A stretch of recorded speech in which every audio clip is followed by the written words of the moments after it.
Hello everyone, my name is TaxOwlbear and welcome back to Lovecraftian Video Game Retrospective, and welcome to Viento, a 1991 action platformer for the Genesis/Mega Drive. In this game you take the role of Annette Myers, and your job is to stop an ancient evil cult from summoning Hastua during a storm over 1920s New York, and the storm is the titular El Viento. And the cult is led by cult leader Henry, and he's supported by mob boss Al Capone, who has been renamed in the American version.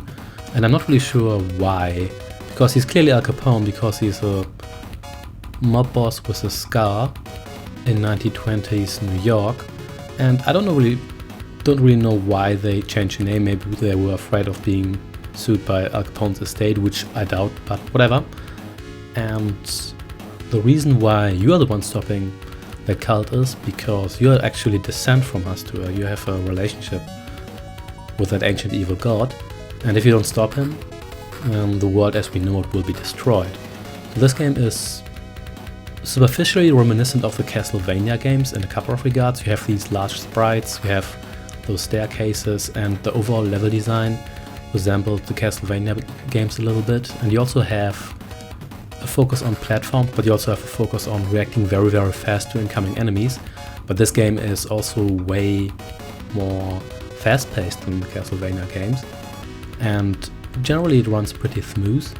And you have a main character with a variety of weapons. So you have your standard boomerangs, that's your basic attack, but you also have a number of spells, and you have a magic meter that automatically refills, so you don't have the ability to spam your spells, but at the same time you don't have to conserve your ammo throughout the entire level just for the boss, which I do appreciate, which is something that not too many games did back then, and that makes this game surprisingly more fun, because it means you can actually use your special abilities pretty much all the time.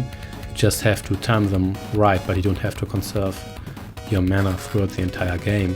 Apart from that, the game is pretty standard. You have your main character, you jump, you dodge enemies, you kill enemies, you collect some power-ups, and for the most part the game does very few things wrong, but at the same time it also doesn't exactly innovate the genre, but it doesn't have to. The gameplay is solid, the controls are pretty responsive.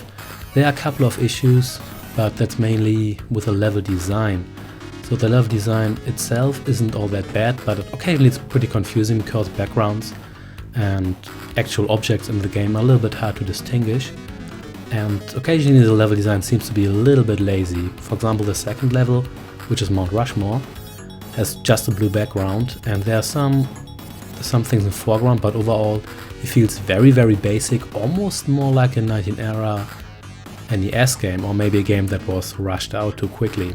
And there's also some issues with the level with regard to how the game flows. For example, if you walk down a staircase, the game is jaggering a lot, so it's not very smooth, and it feels like this game was rushed a little bit, and it should have given some more time so it would have been a little bit more fluent.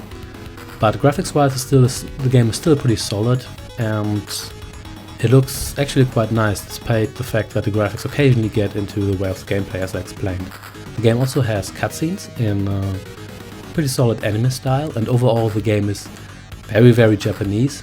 You can basically, even though it's set in America, all the characters are in anime style, and you have stuff like guys on a motorcycle dual-wielding swords in 1920s New York. You have mobsters with some sort of futuristic super tank, which is more advanced than the tanks we have today, and all kinds of that stuff. So it feels very Japanese, but I don't think that's a bad thing, because I think it actually makes the game more enjoyable than a game that would have focused too much on gritty realism. So another thing that may or may not be an issue for you is the game's difficulty, because while the game isn't all that long, you can complete it in about an hour, it is very difficult and can be very unforgiving.